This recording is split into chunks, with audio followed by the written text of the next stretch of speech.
আসসালামু আলাইকুম। আমরা এখন অবস্থান করছি গাজীপুরের পিরুজালিতে। আপনারা সকলেই জানেন বাংলাদেশের কবি সাহিত্যিক হুমায়ুন আহমেদকে চিনেন সকলেই। আমরা সেই স্থানে এসেছি যেখানে হুমায়ুন আহমেদের এই স্মৃতি বিজড়িত স্থান, তার বাগান বাড়ি।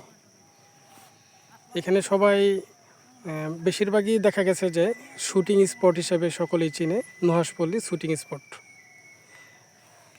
আমরা সেই স্থানটি পরিদর্শন করতে এসেছি। এখানে তার সামনে দেখতে পাচ্ছেন বিশাল বড় এক মাঠ।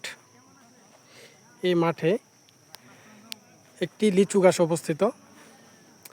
এই লিচু গাছটি নিয়েই হুমায়ুন আহমেদের এক বিশাল স্টোরি রয়েছে এবং তার সমাধি, তার কবরস্থান এই লিচু গাছের নিচেই তাকে কবর দেওয়া হয়। আপনারা যারা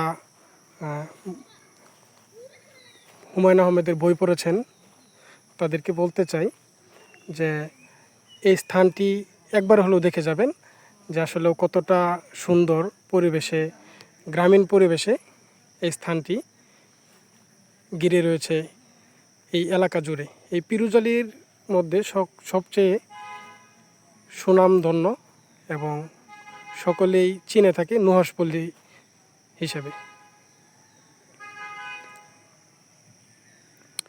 এই বাগানটির আশেপাশে রয়েছে অনেক ফল ও ফুলের গাছ। এই যে আপনারা দেখতে পাচ্ছেন, এটা হচ্ছে তেঁতুল গাছ, তারপর শেফালি গাছ, জাম গাছ, বিভিন্ন প্রজাতির ফুল এবং ফলে ঘেরা এই বাগানটি। আপনারা যেভাবে আসবেন, যদি আপনারা গাজীপুর চৌরাস্তা হয়ে আসেন তাহলে গাজীপুর চৌরাস্তা থেকে মির্জাপুর মাস্টারবাড়ি হয়ে আসতে পারবেন পিরুজালিতে। আবার আপনারা ইচ্ছা করলে হুতাপাড়া নামক স্থান থেকে সরাসরি যদি বলেন যে পিরুজালি নিয়ে আসার জন্য, পিরুজালিতে নিয়ে আসবে।